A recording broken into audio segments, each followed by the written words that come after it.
because people are so used to seeing you in one light. It doesn't matter how much you evolve. They're going to always remember old Kris. They're going to always remember, how you used to respond to situations. They're going to always remember that they used to be able to cross the boundary with you. They're going to always remember that you showed up every time, they needed you to, but they didn't have to reciprocate. They're going to always see you for the old you. Yo, what's going on, fam? This is your boy, K Noel, Relentless Conversations. We coming back with another episode. Yo, this one is guaranteed to be fire. Yeah, I know I say that about all of them, but look, I'm telling you, you're going to drop us a lot of nuggets on this episode. So y'all stay tuned. Let's hit that intro. And yes, go 1, 2, 3. I got to be a beast and be like 1, 2, 3. I'm hot, watch me unleash and it go 1, 2, 3. When you know that you the best out, chest out. I'm saying I got now, forget the rest now. 1, 2, 3. I got to be a beast and be like 1, 2, 3. I'm hot, watch me unleash and it go 1, 2, 3. When you know that you the best out, chest out. I'm saying I got now, forget the rest now.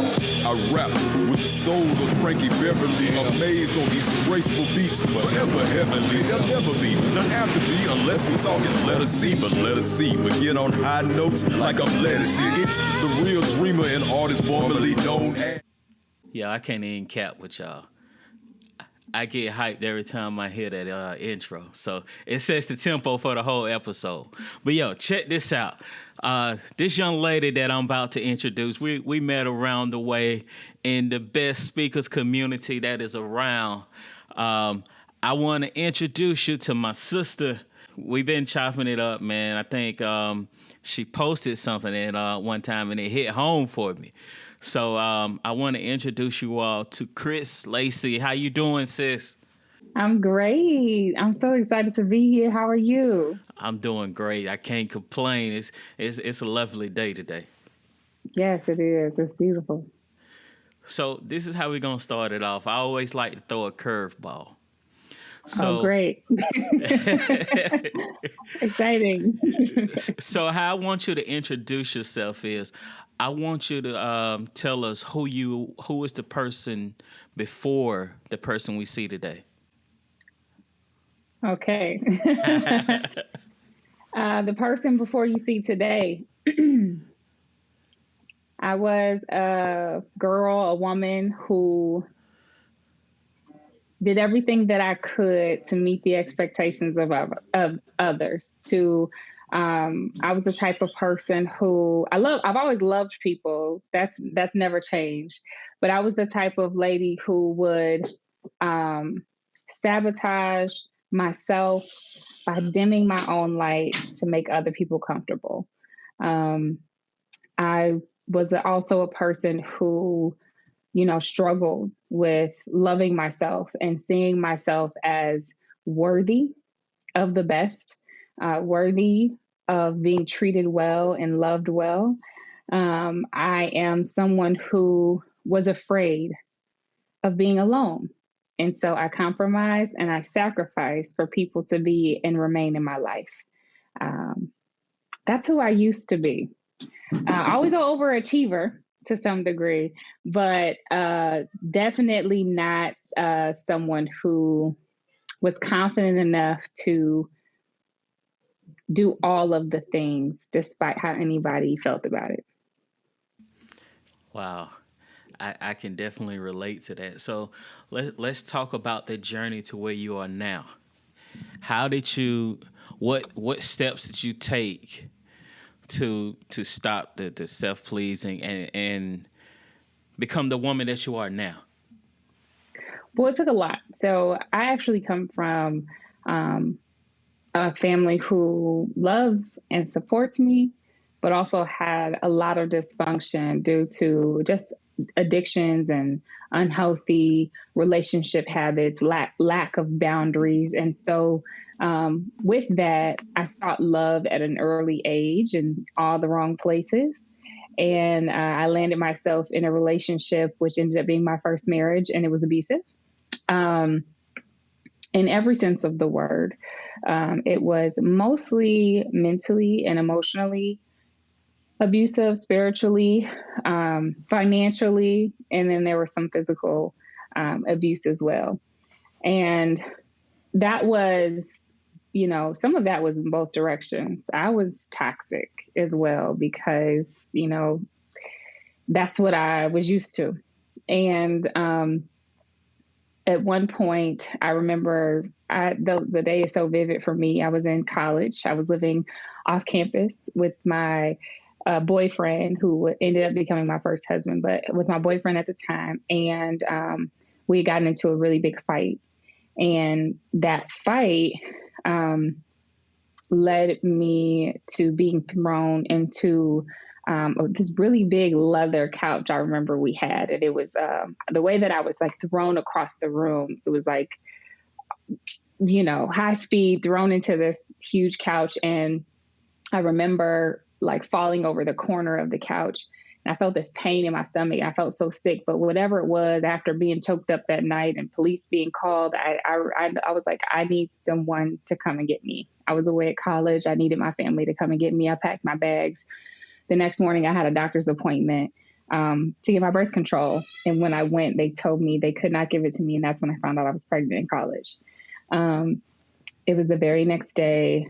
And at that point I felt like, okay, you've been out here doing the adult thing at an early age, and now you have adult consequences. And I felt responsible. I did not, at the time believe that, abortion was an option for me because of my faith, partly, but also because I felt like it was on me. It was my choices that got me there. And I also I felt like the Lord had told me I was having a girl, and I did.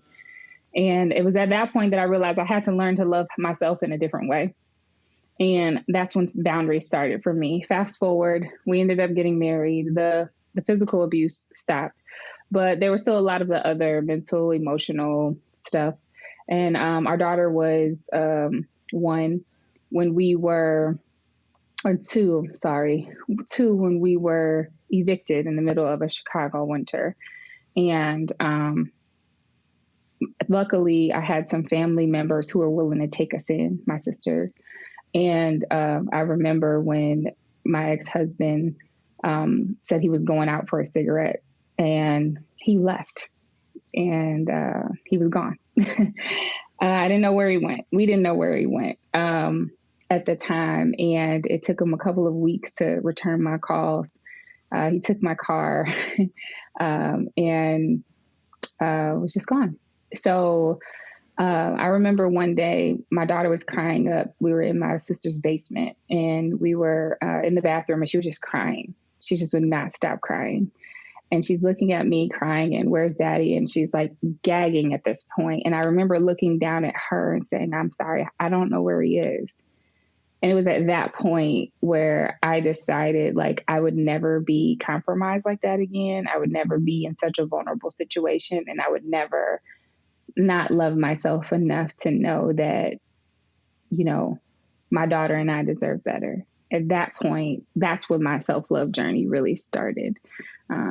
So that was about, she'll be 13. So that was about 11 years ago.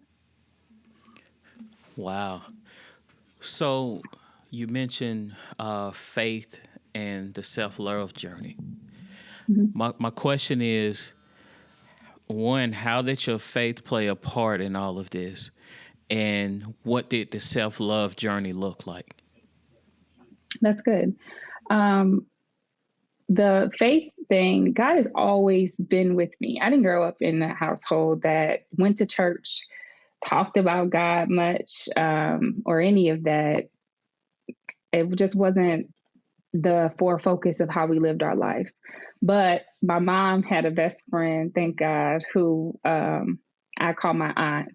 And her and her husband, my uncle, they took me to church at an early age. And that is where I was exposed to God and having an experience of what it was like to be loved in an unconditional way. And so while I had a lot of challenges leading up to that real love journey, like leading up to that moment, like God had always been with me. And so I even remember in high school when I struggled with my mental health, I actually I've had over my life several suicide attempts, but in high school, this particular time, I had taken over, I think it was 18 ibuprofen, 800, and the doctors had to pump my stomach, and I was in a psych ward after that because they, obviously I was suicidal, and they told me, that I was suffering from depression. And I remember crying out to God and asking God, why? Like, why was my life the way that it was? Why, why didn't anybody love me or understand me? Why wasn't I enough? Why me? And I distinctly remember at an early age, God telling me, why not you? Like, it's not about you, that this life is not your own, and that I didn't have to take it personal what I was experiencing. And I think that that's when God kind of helped me to see or to experience empathy for others in a deeper way. I think that being able to see that what people were doing to me had nothing to do with me. And so my faith has been a part of my journey, even though I was in compromising situations. It took a long time, right? Because if you don't grow up in church and you're not used to that, it was really just relationship. That's how I know God is real, because I wasn't in church on a regular basis. And so just always showed up. God always showed up for me in moments. And when I felt like, I needed something, he always made a way. And it was always like he was waiting for me to let go of all of the things that weren't serving me so that he can give me the life that he desired for me to have. And I wanted it at that point, and that it was bigger than me. So at that point, the self-love came. It was like, you have to learn how to love yourself, because you have to teach your daughter how to do it. You have to learn how to see yourself. You really got to give God a try. You have to learn how to, take care of yourself, because at that point I was overweight. I was a very small framed girl. So, I had, gained a lot of weight, and was dealing with a lot of depression, and obviously. And so, and I was still in school and working full time. I was always the breadwinner for our family. So I was trying to make it work as a mom that was going through a very unhealthy relationship, and also finishing my degree. Because I didn't let any of the challenges that I faced stop me from my education, because my education is kind of the thing that propelled me forward. So it started with ending that relationship. It started with choosing to let go, and, just trust God to carry me and my daughter. And he did that. And day to day, it just meant, it started with exercise. It started with caring for myself in that regard, watching what I watching what I was eating, being more conscious of what I was putting into my body, what I was feeding my spirit. Those are the things that started me on that journey, and are still essential parts of how I continue to love myself on a day-to-day basis. That is amazing. And I won't even lie, that you're helping me right now, because even the journey that I'm on, dealing with self-love, I've been dealing with that journey for about a year now. And I was just talking to my therapist last week. I was telling her, now I'm at a point now where I'm demanding my respect. I said, because I don't feel like I'm respected. I said, I feel like I was more respected as the gangster than I am as the man. And, she told me it starts with respecting yourself first and setting those boundaries with yourself first. And I was like, yeah, I get it, because I've always been the type, I put everybody else's needs before my own. Anytime in that, even the streets, when there was beef, who they called? They called me. I'm there. Then their beef turned into my beef. And, now it's learning, okay, now I got to be that same person who was always there for everybody else and be there for me. Yeah. So thank you for that. Yeah, no. And I love, first of all, therapy Yeah. Therapy. Yeah. So first of all, I'm proud of you because I'm still in therapy. I stay in therapy. It's so funny that my husband's like, I think you're addicted to therapy. And I was like, no, I just find so much value in that relationship ongoing. And even though I'm not where I used to be, I think that having someone an unbiased person who can support you on the journey, especially as you continue to pour out into others on a daily basis, Yeah. we have to make sure we find that healthy harmony. And so I think therapy is a beautiful form of self-care. So I'm just excited for you, and I'm proud of you for continuing on that journey, because it's not easy, I think, in Black and brown communities in particular.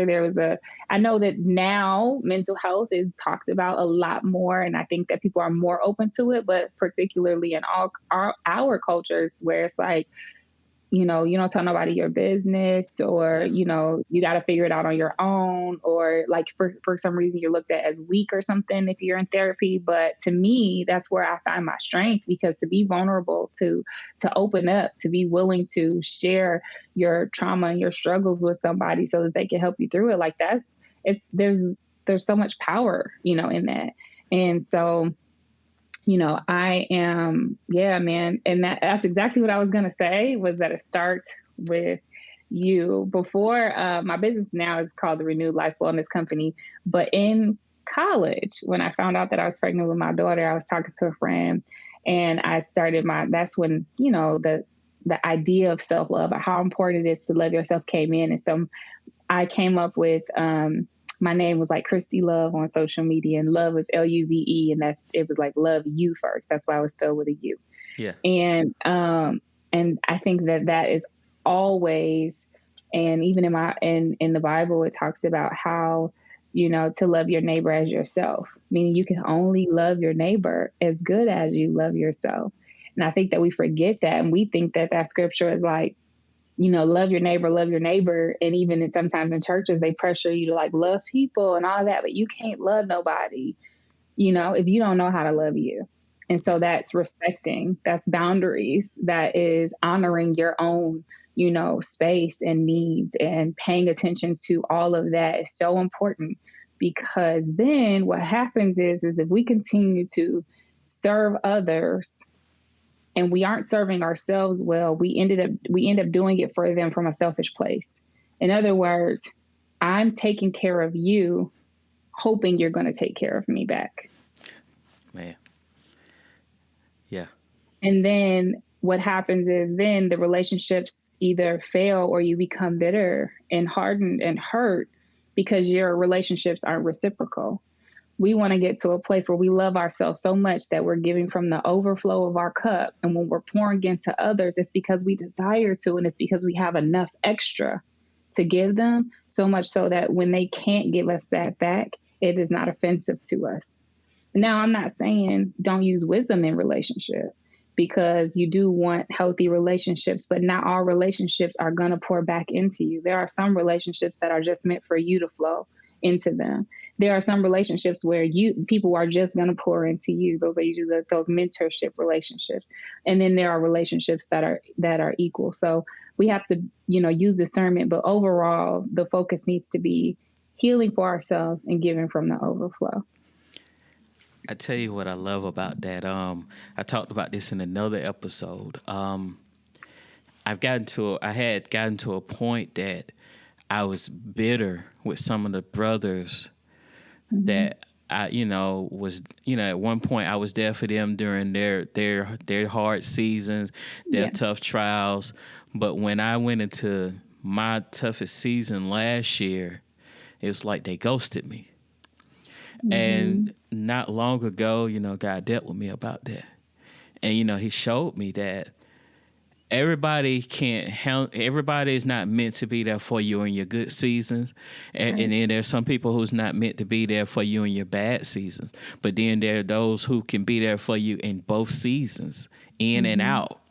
And when you learn to place each person where they are, that makes your life better. Yep. And that hit me, and I was like, okay, God, I see you now. And it has helped me to be delivered from that type of mindset.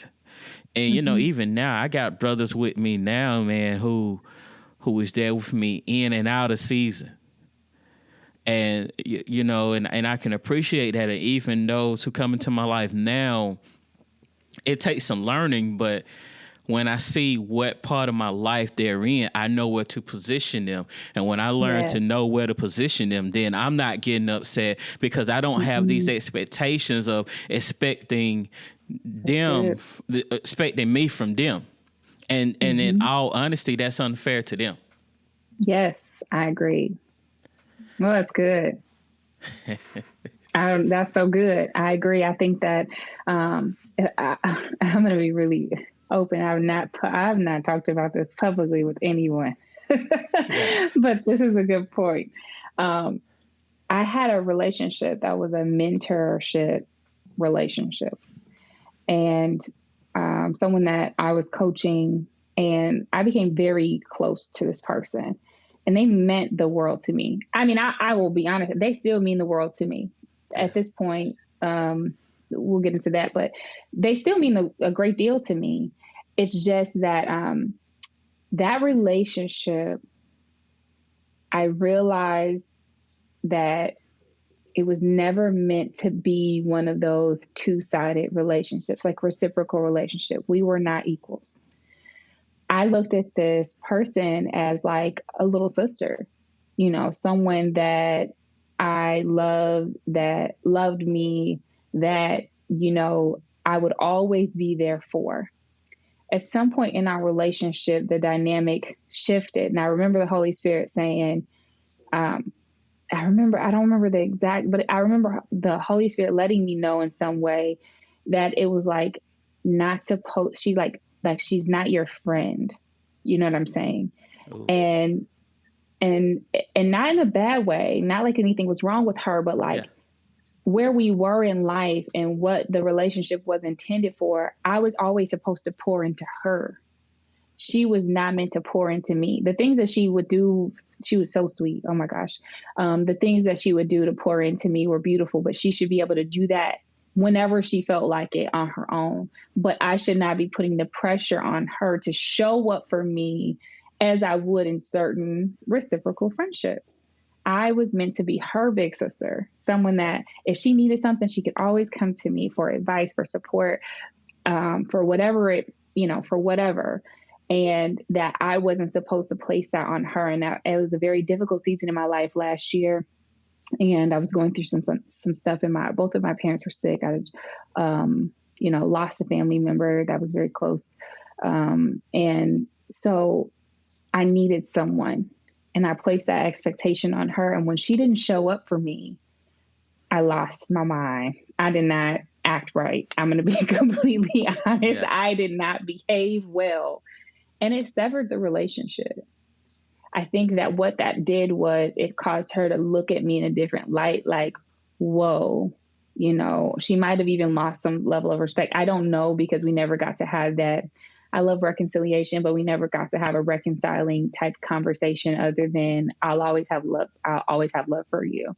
But with that, I think that the lesson was throughout life, there have been people placed in my life, and I'm the type of person who thinks everyone's supposed to last forever.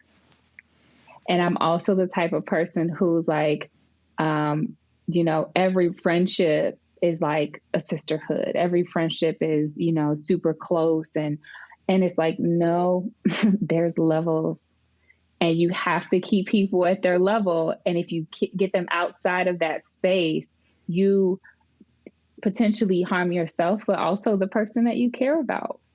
You put them in a bracket that they're not supposed to be in, and you can harm them. And I think that I did that. And while it hurts, I recognize that I may have caused her some level of pain. I recognize also, though, that taught me what I needed to know about relationships and how we have to be so intentional about asking God, or just using our own discernment to say, like, where does this person belong in my life? And just making sure that before they can go into any other space, that that is mutually understood and that it's in alignment with where you're supposed to be in life. Listen, you helping me today. Okay. And that is, it's key though.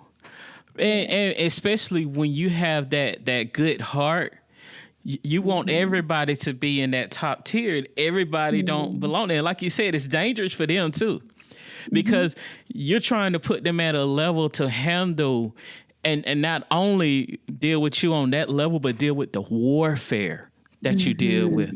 And man, that's so good. Yeah, and not everybody can handle at that level. Not everybody at that top tier, if you put them there, they can't handle you in praying for you. Oh, come on. And because they can't handle with praying for, then they start to falter. Then they start to fall off. And then they can't handle you when you're having those emotional moments, because it's like, what in the world is going on? I don't know how to deal with this. Yes, that's so good. Man, oh man, I love that, because it is helping me understand even the more those tier levels. And I want to go out and say this. I might get in trouble for this, but just to even help business owners. I see it so much on social media. You know, people get upset because the family members aren't supporting them, the friends aren't supporting them, but that's not their place in your life for that. Yeah. And I see that so much, and we're expecting everybody else to support us, and God didn't ordain them to support us in our business. He ordained them to support us in our life, in our friendship, where that's where they're needed at. God will send you the people that you need for your business. The thing is, you got to keep going and not focus on who's supporting you or who's doing this. You got to trust the process. You got to, most importantly, trust God. Now you got it. I'm you about to have me acting up. I'm trying not to shout, but that's exact. I mean, it's so on point, because people get lost in it. And I was one. Yeah. And it's sad because we get so caught up on it, like thinking that they don't care. Yeah. Okay. So this was a message, and I'm sorry I keep bringing it up, but scripture, these are things that I have been dealing with or have been dealing with. And I've recently had conversations with even my sister, that she was really disappointed because people weren't supporting her like she supported them. And, one, you said it earlier, you gotta stop asking people to be you or to show up like you. Yeah. If you're going to do something, do it because you do it, because it's who you are. We can't expect people to be who we are, to show up how we show up, to do what we would do in a situation, because they're not us. Okay. That's the first thing. But the other thing is, it was in the Bible, it talks about, I think it was even Jesus had to leave where he was from. You know what I'm saying? Or people in your area, you have to leave sometimes where you are for people to appreciate you, because people are so used to seeing you in one light. It doesn't matter how much you evolve. They're going to always remember old Kris. They're going to always remember, how you used to respond to situations. They're going to always remember that they used to be able to cross the boundary with you.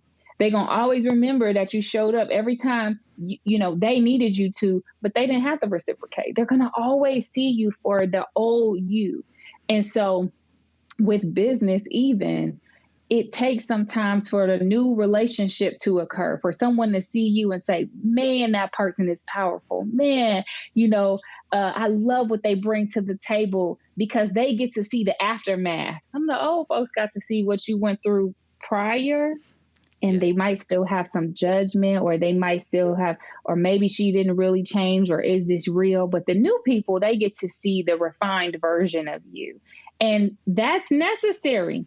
And those are the people who are going to support you, because those are the people who love who you are today, or who are intended to pour into you and lift you up. And that's okay. We don't have to be offended. We got to stop looking to people to be what they were never intended to be. Yeah. And so I just thought that, for sure, for business And in every area of life, though, even in our personal lives, as we're growing or elevating and developing, there are some people who are always going to see you in that old way. That doesn't mean they don't love you. And that doesn't mean they think the worst of you. It's just that they really don't fully appreciate sometimes who you've become. And sometimes they don't understand the anointing. Yeah. Listen, I got another curveball. The Holy Spirit speaking today. Okay. And I'll say this too. Sometimes we hold ourselves to the person we used to be. I'm guilty of it. And another conversation with my therapist last week seemed like we covered a lot in such a short time. But I was holding myself hostage to who was Crazy K. That was my street name. I was holding myself hostage to that. And in my business, I was so afraid of, upping my prices or having these different type of conversations because I didn't want to look like the hustler that Crazy K was, or I didn't want to have certain conversations because I didn't want to come off harsh or come off and being seen in another light because that's who Crazy K was. Instead of being the man that K Noel is now, and knowing that I can, and I've learned that I can touch who that person was, I can touch parts of it without tapping into who Crazy K was. So we got to learn how not to hold ourselves back to who we used to be, because you're nowhere near that person. That's been 2003 since I left the streets. And we in 2024, and 21 years later, I was still holding myself hostage. Because I was holding on, being afraid of being that person that I used to be. We got to let go of those fears, and we got to let go of those mindsets. That's so good. That's so good. I love accountability. Yeah. To me, that accountability probably is the singular thing that changed my life. Ownership. Saying, okay, if I want my life to look different, it's going to have to start with me. If I want my circumstances to change, it's going to have to start with me. If I want the right relationships, it's going to have to start with me. And I love that you went back to us holding ourselves hostage. It's so funny because our coach Jeremy, and he just did a live this past week, and he was talking about how he ended up having to, he was trying to figure out why he was so winded. And when going upstairs, he went to the doctor and found out that I think that something his nose was broken all these years. And he talked about how he didn't understand that, that for the last, I think it was 15 years, he said that it happened from a bar fight from years ago before he was saved. And he was like, so for the last 15, 16 years or something like that, I have been breathing, but I think it was only with only 20% oxygen. I don't remember if he said 12% or 20. I think 20% oxygen. And he didn't realize it. So he went to go and have this surgery to repair the break in his nose and also something in his throat. And what he found out afterwards is that he was able to breathe different. Being able to breathe at full capacity made him so uncomfortable.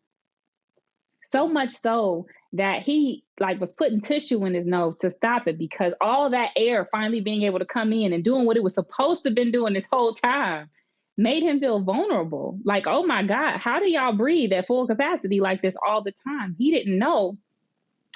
And so now that obstruction was gone, and now that he had to fully learn how to breathe with everything working right, he had to be okay. He went back to doing the tissue because that's what made him comfortable.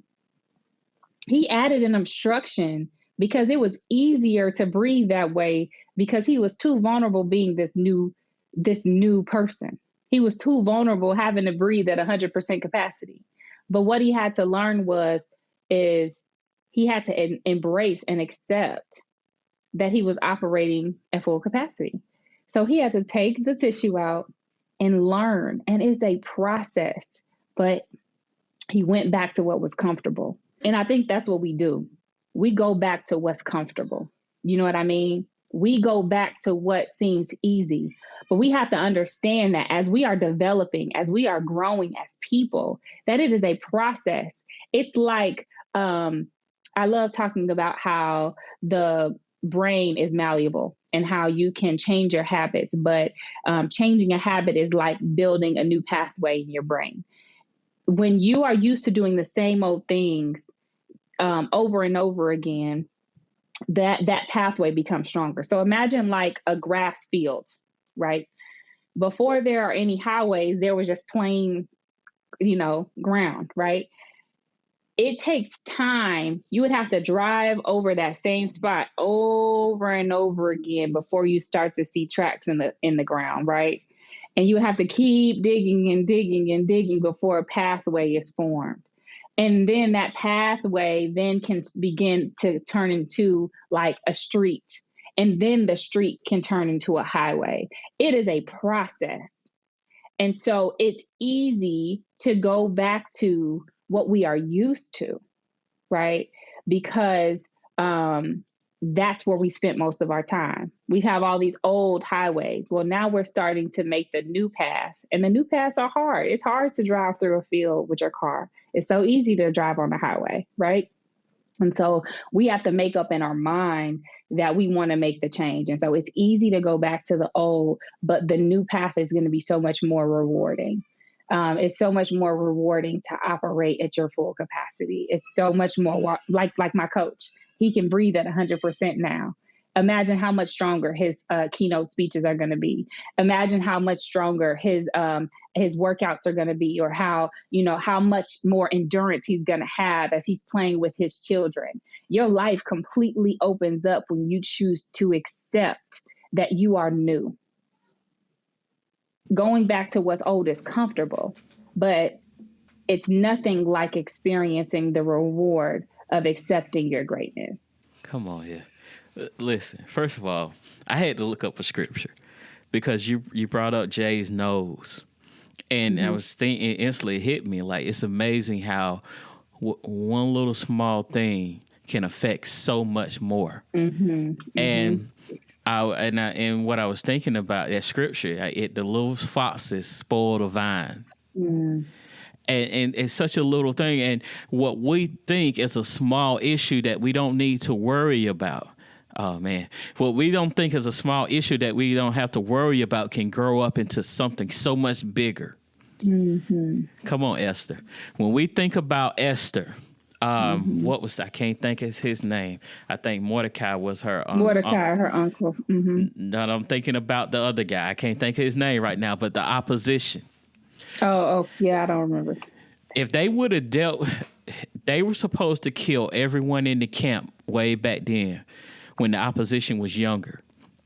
But because it was a child, they didn't want to kill him. I get it. Don't get it twisted. I get it.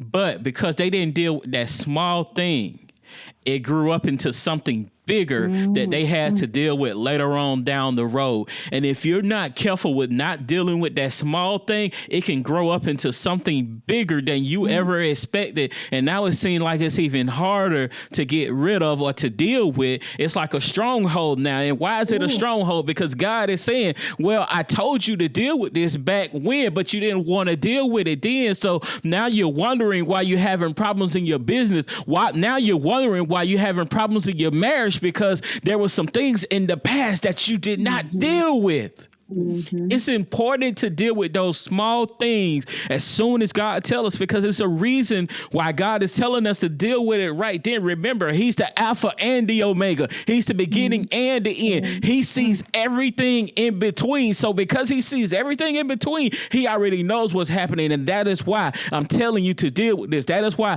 I'm telling you to deal with this mindset, because if you don't deal with it now, it's going to come back to hunt you. Come on now. Come on. Yes. Oh my God. Yes. That's so good. That is so good. Yeah. But you also said something that we fit to transition to a next part of the episode. you said something that confirmed for me that God's in this episode all the way. I felt it as I was preparing. So in that form that you filled out, I asked you for your favorite speakers. So I have this segment that I call Let's Talk About It. From those lists of your favorite speakers, I picked one of your favorite speakers. Okay. And I picked the clip. After we watch the clip, we're going to talk about it. We're going to do a breakdown of it. I love this. Okay. Yeah. So let's go ahead and transition to this clip now. The one place you cannot be is in my head, because I'm trying to be transformed in my mind. If I let you in my head, my mind is so malleable that it can turn in the direction of destiny, or it can turn in the direction of destruction. And all of a sudden I'll go from thinking I'm called and anointed to thinking that there is no use for my voice in the world. All of a sudden I'll think that I can do this, but because you got in my head. Ooh. Yeah. I love me some Pastor Sarah Jakes. Man, SJR is just all the things. Yes, that was so good. Yeah, she don't play with it. Mm-mm. So I'm gonna let you go first, and let's talk about it. What was your thoughts on that clip? It speaks to, so one of my favorite books that I ever read, or one that kind of helped to empower me when I was at that broken place, was Battlefield of the Mind by Joyce Meyer. And that's when I'm hearing, Sarah Jakes talk about, is I have to be so careful to guard what I am allowing into my headspace, because you can change me from understanding that I am anointed to thinking that I have to live in my brokenness. I think that it is so important for us to guard our thoughts, our heart, because thoughts become things. One of my mentors, Jim Quick, he always said thoughts become things. And I subscribe to that 100%, because the Bible said, as a man thinks in his heart, so is he. And I remember thinking, how do you think in your heart? You don't think in your heart, you feel in your heart. Well, it starts with a thought. And the more you ruminate on it, it settles into your heart. Your beliefs drive your actions. That's how thoughts become things. Your belief drives your actions. So the more you think on a thing, the more it settles, and that determines how you show up in the world. Your identity is formed. What you believe, not what you think. What you think isn't always true, but what you believe, that is how you show up. And so it all starts there. I have to be so careful about who I let into my mind, what thoughts I let live here, because my thoughts will eventually determine how I show up in the world. Yeah, that is so powerful. For me, we allow the enemy to play so much. And people don't hit on this enough. The enemy is powerless. When Jesus did his thing on the cross and resurrected, he took all power. He took the keys. We give the enemy power. Mm-hmm. So we give an enemy that's powerless power. And because he's cunning, he knows this. Come on. And you said one thing about, guarding this and not letting, everyone speak into this. And, like I know, we live in a social media age now. And everybody has an opinion now. I think people are really loving this social media age, because now they can get to voice their opinion so outwardly. Mm-hmm. And just because you're voicing your opinion outwardly doesn't mean that it's right.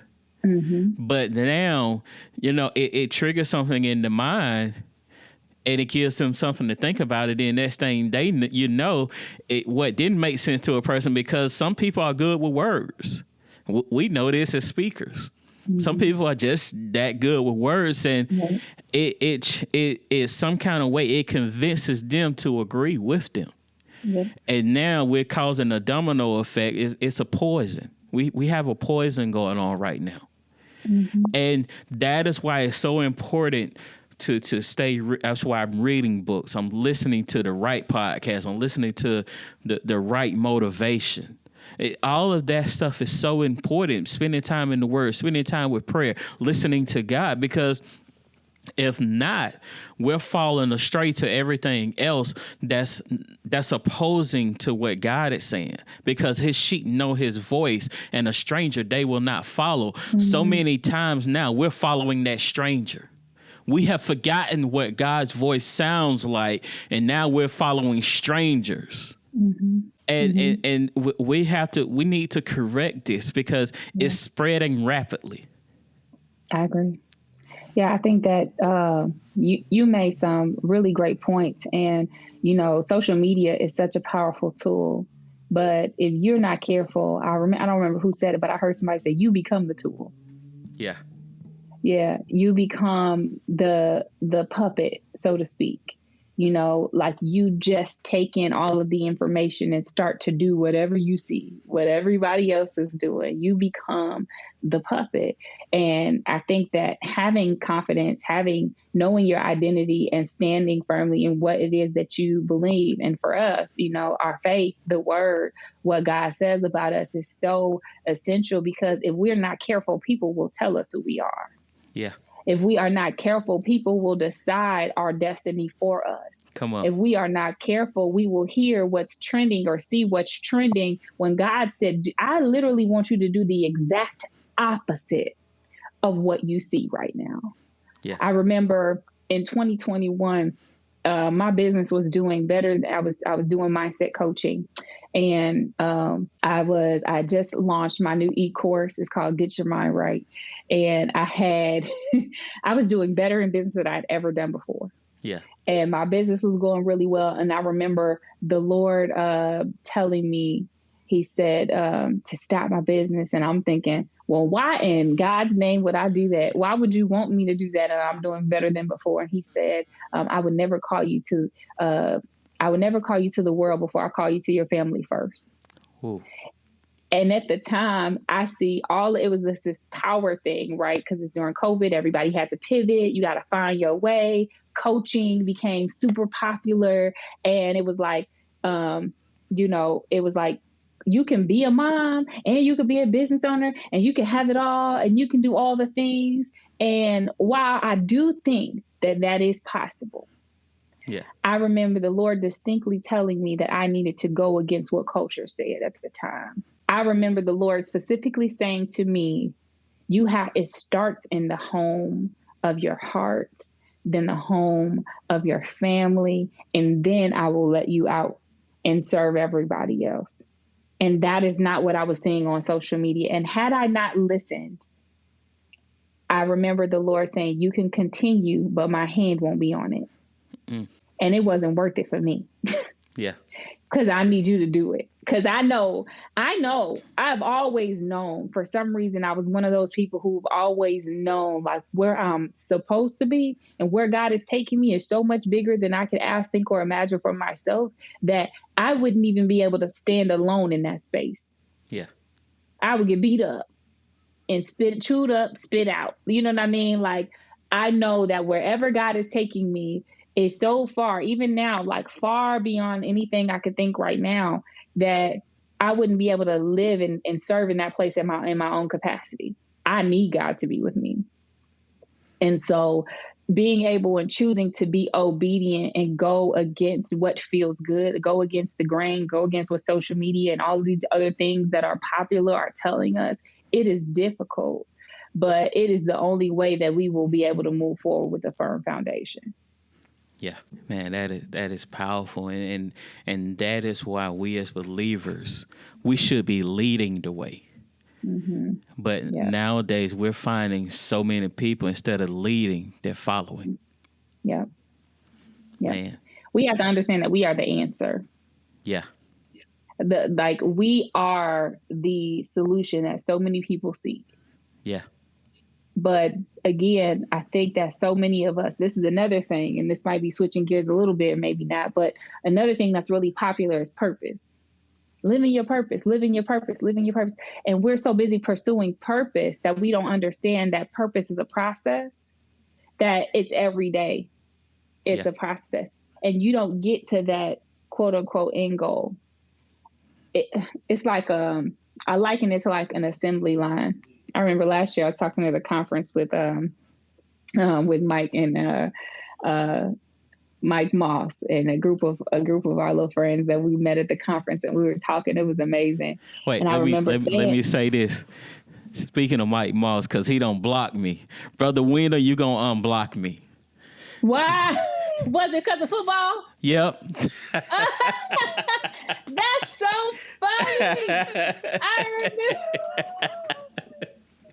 Because of football, I'm thinking, Mike is not really petty. Why is he going for? But he did say, I saw him post, I will block you over in football.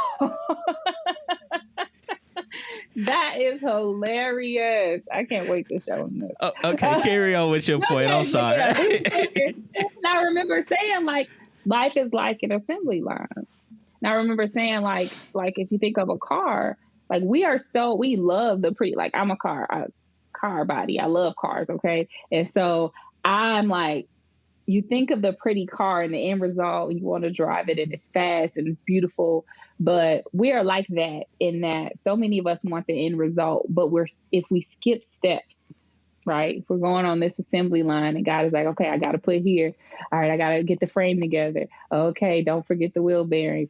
If you choose to skip a step because you're rushing to what you think is your purpose or your final destination, you might have a car that's pretty on the outside and it looks drivable, but there's no engine, or it's missing an alternator. The key won't even turn, right? And so it's so important for us to go through the process and stop trying to force ourselves to this place of arrival. Purpose is not something that you have to chase. Purpose is who you get to show up as every day. And I'm purposed in this season to just be at this point on my assembly line. I'm going on my, I'm carrying myself across this little belt, and I'm making sure that in this place, I'm operating the way that I'm supposed to be operating. I'm comfortable being in this place because I know this is part of my process. Purpose is a day-to-day living experience. It is the journey, not the end result. Yeah. And I think that online, that is so popular, where people are constantly chasing something that we don't ever get to be in the present moment, appreciating the process so that we can get to our end result. And I'll say this. I think nowadays people have made purpose a God instead of fully seeking the God of purpose. That's good. Because the God of purpose, he's going to take you through a journey. He's not in a rush like we are. Right. And he knows the stuff that we need to work on before, because like you said, you get to that end results and then you missing all of these parts. That is why and we're just talking about that. That's why you got to deal with the things that he's telling you to deal with right then. Because if you don't, in the end of when it's all said and done, now you're going to have to deal with this other stuff that has issues. Yeah. And saying, let's be real about it. Some of those parts aren't cheap, especially nowadays. Come on. Yeah. Huh? So, I mean, and it depending on the kind of car you got. My brother works for Lucid, so he works with electric cars and stuff. So those parts aren't cheap. Wow, that's good. The price, wow, thank you, Holy Spirit. That's what I was getting. That's good. The price of missing the things that God is telling you to deal with is too costly. Ooh. Yeah. That is why we have to deal with it right when he tells us to. Now. It's too costly to miss out on this. Regardless of what everybody says, it's too costly to miss what God is telling me to do. It's too costly. It costs too much for me to miss out on these things. It's too costly for me to be so disobedient. It's a price for all of this stuff. And we need you to understand that when you're walking towards purpose, you need to embrace the journey, embrace the now, embrace where you are. Mm-hmm. We're so microwavable nowadays. Mm-hmm. That we want everything so quickly. And I get it. 2020 was awakening for all of us. Don't get it twisted. I get it. We see how quickly life can be taken away from us. But again, he is the God of purpose. He knows what he's doing. But the thing is, you also need to be following his blueprint. What is God telling you to do today? Yeah. And have you done it? Yeah. Ooh, that's good. That's so good. Obedience is greater than sacrifice, man. Yeah. Yeah. I think that, oh my gosh, man, that's so good. Just because I think we forget, most of us don't really understand. Not even that we forget, because so many of us are used to doing things our way. We say, Lord, I want what you want for me, but have not lived the season of obedience. Yeah. Have not lived and I'm not saying sacrifice, because people will tell each other in a minute, I sacrificed so much. But you probably sacrificed more than you had to because you weren't obedient when you were supposed to be. Come on with it. You probably didn't have to sacrifice nearly as much. You worry because you done lost your family, or you mad because your car don't work, or you mad because you lost your job. You sacrificed more, but had you been obedient and started building up your resume when God told you to, and he told you to leave that job, and you were so comfortable being caught up there because it was a place of consistent provision. And when the Lord told you to go on and do something else, you didn't listen. So now you laid off and you have nothing, but he prepared you. He tried to warn you. Yeah. He told you to do something else. And I think that we've experienced that in relationships. You wondering why you ended up, and your relationship isn't healthy, but the Lord tried to tap you on your shoulder a long time ago and say, go tell your spouse how much you love them. Yeah. I know they just made you mad. I know they did. And I know you don't think they deserve it, but go love them anyway. Yeah. You like, no, I'm not doing that. And why? Now you getting a divorce. I've been there. I understand. Even in my current marriage, it has required so much work, so much humility, and so much obedience to what God is telling me for my marriage to be where it is today. It has required me dying to self and listening to what God told me to do for me to be able to love my husband the way that God told me to love him. Not the way I felt like he deserved to be loved. Not the way I felt like what I felt like doing in the moment. Like, I don't really feel like it. Like, it wasn't that. It was honor your husband. Love your husband. And I'm thinking, did you just see the mess he just made in his kitchen? And it's just like, what? Why do I have to? But when I chose to be obedient, God blesses that so much more. And I realized over the years, I've sacrificed so much time over tweaking, mad, stressed out about the wrong things, those little foxes we talked about, stressed out about that. And it spoiled my relationship. And I had to do a lot of healing, and we've had to do a lot of work because pride got in the way and because I chose not to be obedient. Man, that was powerful. This was a total powerful episode. I'm telling you, I felt it before we even got started. And as we transition to the end, I just speak to the listeners, the people that's watching. Just speak a word. I'm going to let you just have the floor. It's all yours. I think we talked a lot about, mindset. And I think that we have to understand that our perspective is our power. So wherever you are right now, wherever you sit in this moment, however you are feeling, I need you to understand that you have the power to change your circumstance by changing the way that you think about your circumstance. You have the power to change your life, to change your own narrative by rewriting the way that you think on a day-to-day basis. Thoughts become things. And as a man believes in his heart, so is he. I want everyone listening to this to understand that you are worthy, that you are valuable, and you are necessary. If there's anything that you lack, if there is anything that you desire, you have the ability to achieve that thing.